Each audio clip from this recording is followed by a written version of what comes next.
ئەوەی کە گرینگە حەسەن زیرەک گۆرانی بێژێکە کە قەت وێنەی نابێتەوە. ئەمانە پێیان ئەڵێن بلیمەتی هەڵکەوتوو زۆر کەم ڕوو دەدەن هەر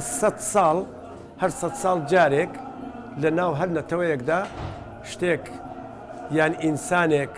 وەک قارچک هەڵەتۆقێ ئەبێت بە خۆشەویست لە ناو گەلەکەیدا و خزمەتێکی بەرچاویش کە زۆر گرینگە بۆ ئەو نەتەوەیە بەجێ دەهێڵە و هەتایە ئەو ئینسانە هەر ئەمێنێتەوە. ئوستاد و هونەرمەندی دەربڕینی بەسەلە گەورەکانی مرۆڤ بوو. گۆرانەکانی ئەو پڕ لە ئیشارەت سەبارەت بە دەردەبێ دەربانەکانی توخمی مرۆڤ لە بابەتی گەنجی و پیری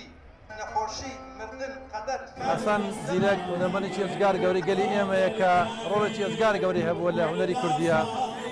و ڕێزگرتنی ئەو ئەرچی ئێمە هەموو حکوومەت هەمووکو هونەرمەندانی شاری سلێمانی و دانانی پێکەرەکە لە ماڵ سۆفی کەریم بۆ معنایە کە ئێمە هەم قەدری زیرەکە گرین وەکو هونەرمەندێکی گەورەی کورد هەمیش ئەمانەوێت ئەم شوێنە کلتوریە بکەین بە شوێنێک کە خەڵکی سلێمانی ڕوتێ بکەن چونکە لەم خانووەدا زیرەک ژمارەیەکی زۆر گۆرانی تۆمار کردووە کە گۆرانەکانی بوونە وردی سەرزمانی خەڵک لە شاری سلێمانی و گۆرانەکانی بوونە مێژووی ئەم شارە.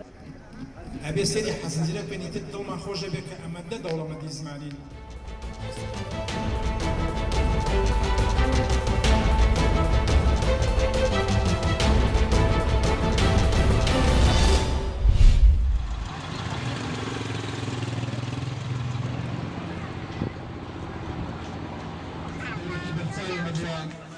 لە کارتانەکەەکانی ڕۆژانە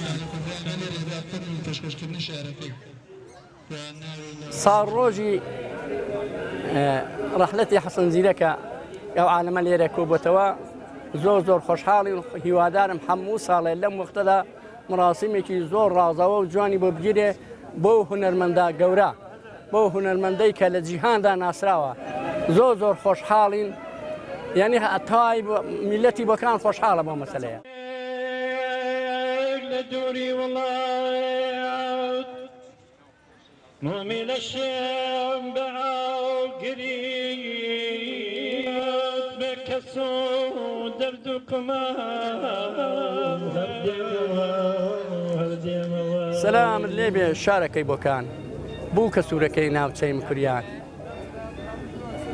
لە عەوزە گەورە تا ناڵەشکێنە خاکەکەت جوان و زۆر دڵڕفێنە. حەسەن زیرەکت مەلی خۆشاواز لەدای سەر و شار گرتوویە پەرواز ئارانگبای حەسەن لە نێو بۆکانە دیمەنی شارمان بۆیەوە جوانە.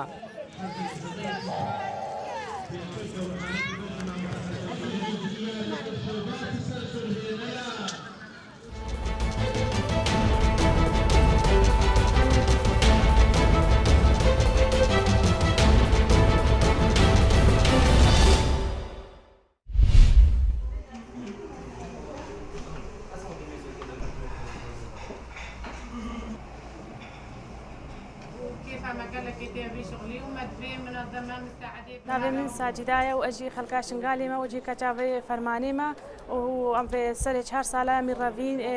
ئەلڤان چادرادا ئەلڤان کامپادا ئەمی گوتی بەتال و بێشغول ماین ئیرۆ گەلێک کێفخۆشن ئەوێ منەظمایی و ئێم مساعدەگا ماکەچکو ژناکری ژمارە شغل دەری خچی شغلێ مەعفورایە شغلێ هەر شغلی تو بێژن بێ معمەلێدا هەیە نە شغلەگی بتنەیە.